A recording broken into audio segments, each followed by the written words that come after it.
আমরা সাব্যস্ত করলাম যে আমরা দেব।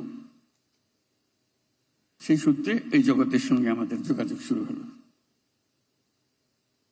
তার সঙ্গে একটা শব্দ প্রায় সাথে সাথে আসলো, বিপুল বেগে আসলো। সেই শব্দটির জন্য আমি অপেক্ষা করছিলাম কেউ বলে কিনা। আক্তার সেটা উল্লেখ করলো, দালাল। এর থেকে বের হবার কোনো উপায় নাই। একটা দালাল বেষ্টিত জগৎ।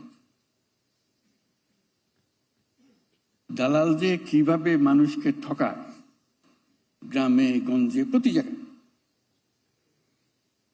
যে বেচারা আশা করে বসে আছে ছেলেকে কিংবা স্বামীকে বিদেশ পাঠাবে, টাকার দরকার, টাকা জোগাড় করেছে, কারো থেকে ধার করেছে কিংবা গ্রামীণ ব্যাংক থেকে ধার করেছে,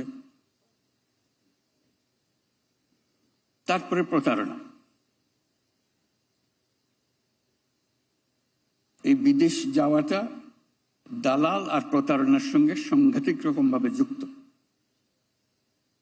এক থেকে মুক্ত না হওয়া পর্যন্ত এটাতে কিছু কাজ হয়েছে বলে ধারণা করার কোনো কারণ নেই। যা কিছু আমরা করছি উপরি উপরি করছি, সেগুলো গুরুত্বপূর্ণ কাজ, কিন্তু উপরের ছোঁয়া, ভেতরে ঢোকা যাচ্ছে না। আমরা সরকারে আসার পরে প্রথম এটার সঙ্গে সম্মুখীন হলাম ভিন্ন কারণে, গণ অভ্যুত্থানের সঙ্গে জড়িত কারণে। তাদের জেল সেন্টেন্স হয়েছে, তাদেরকে উদ্ধার করতে হবে। সেই সূত্রে টেলিফোনে যোগাযোগ করলাম, আবেদন করলাম যারা কোনো ক্রিমিনাল না, তাদেরকে শাস্তি দিও না, এরা আমাদের দেশের জন্য এই কাজ করেছে, তোমার দেশের আইন ভঙ্গ করেছে। যারা ইমোশনাল ছিল, তো তাদের তরফ থেকে বলা হলো যে আমরা বুঝছি সবকিছু, কিন্তু এদেশের আইন, আমরা কি করতে পারি, আমাদের প্রতি সদয় হও। প্রথম জবাব হলো যে আচ্ছা একটু চিন্তা করে দেখি। তারা চিন্তা করলো এবং ছেড়ে দিল। তো খুব আনন্দিত হলাম, তাকে ধন্যবাদ দিলাম। আর বহুদিন পরে আবার দেখি সেই একই রকমের কাজ, আবার এই আবেদন নিবেদন, আবার তাদেরকে মুক্তি দেওয়া। তারা শত কষ্ট করে বিদেশে গেছে, ধার দেনা করে গেছে, কষ্ট করে টাকা পাঠাচ্ছে, কিন্তু দেশের জন্য টান। সে দেশের আইন ভঙ্গ করলে কি শাস্তি হয় সেটা তাদের খুব জানা আছে। তারা যে অজানা ছিল তা না, কিন্তু মন মানেনি, আইন অমান্য করেছে জানা সত্ত্বেও। সেই মন নিয়ে তারা ওখানে কাজ করে। এই প্রথম সাক্ষাৎ বহির্জগতের সঙ্গে, তারা কি কি অবস্থায় আছে। আরটা আসলো এর পরে পরেই,